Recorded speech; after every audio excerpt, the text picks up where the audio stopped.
right now I am actually 2-5-S3 and 3-5-S2. Now, if you'll notice, one of the things about the armor here, it gives wisdom, armor, resistance, and tenacity. What is missing is agility and crit percentage.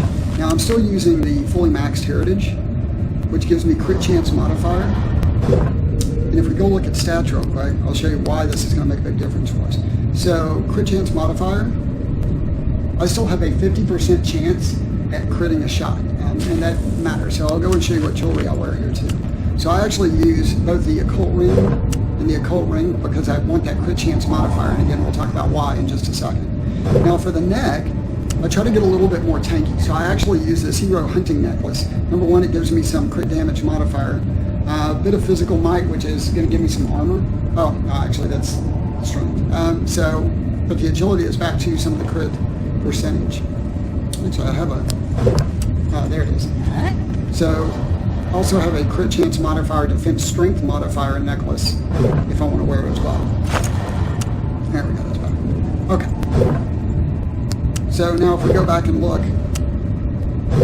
there it is. So that's my defense chance and defense strength, so that'll make me a little bit tankier. Now, one of the problems most mages have is they don't realize that PvP has been designed for us to be tanky. So I'm going to go back to the skills and I'll show you why. So here's my current skill setup, and I'll walk through why.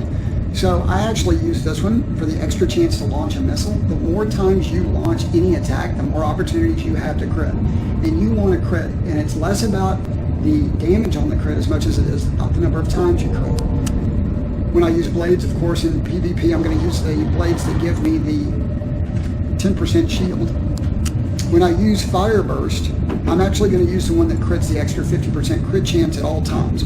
Now, just so you guys know, I am currently at the 2-star all the way across on the magic staff. So when you get to passives, I actually have the wizardry passive that returns 14 mana on every crit as well.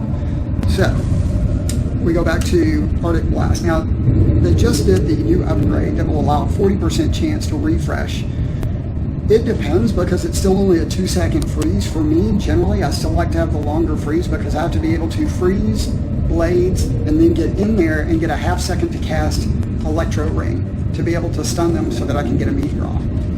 But we'll go over to the Electro Stun, of course. Electro Stun, we're going to use the stays in the field for 2 seconds, stun for 3. This one returns mana, although I'll be honest, I don't usually, this to me is a waste of a cast. Now I actually still use the speed. Some people will use the freeze. I don't find that to be as useful because normally I'm using this to get around in PvP, especially Battlefront. So I just leave that inscription on, and then of course we have the stun spec on the meteor. Now here's where it's really critical for us to change spec. So I see a lot of wizards that are trying to use glass cannon in PvP. Again, our goal in PvP is crowd control, and we are very, very tanky because we have such high magic resistance. So to add to that, we're going to focus on critical mass. Every time I deal a critical hit, target's armor and magical resistance will be decreased by 5% for 5 seconds, and I can stack it up 6 times. So whether it's tanks or BKs or anybody else, you can really debuff one of your targets, especially your really tanky ones for some of you monks out there, if you can get off enough crits. But the secret is, every time you hit it with something, whether it's an auto attack, a missiles, a blade, an electro, those are all going to add up over time. So the goal is to get a bunch of small shots as opposed to a couple of big booms. Now, some big booms matter, and we'll go talk about those in a minute. The other one is Cosmo Shield. So Cosmo Shield, when you deal a critical hit, your armor and magical resistance increase by 6% for 10 seconds, and you only have to stack it 3 times. So you're talking about picking up an 18% increase in both your armor and magical resistance.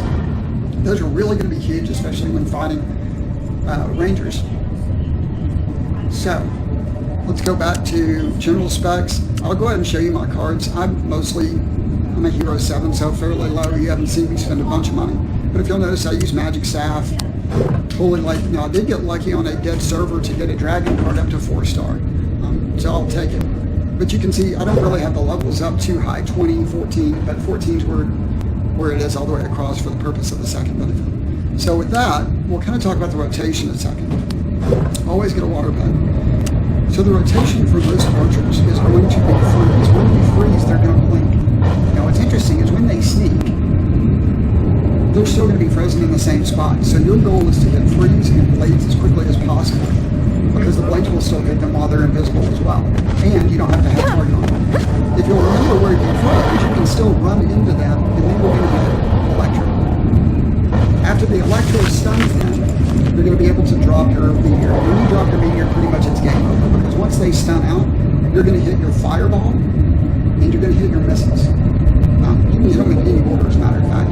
One of the things I like to do is hit missiles, because again, we just talked about buff and debuff, and then hit fireball, because even if they take off running at this point, as long as they're in range when you cast fireball, it will hit them no matter where they go, even if it's behind objects.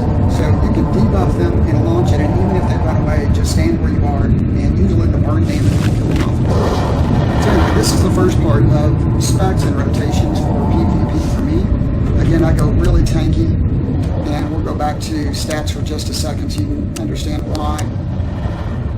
So we talked about crit chance, 47%, crit damage modifier, 155, defense chance, 15%, defense strength, 24. My tenacity actually reduces PvP damage by almost 34%. That's a big deal. We talked about some of the proficiencies. But here's the one for you guys, why we're so tanky. 84% of all magic damage is reduced. That's how come DKs have a really hard time against us, as well as other mages.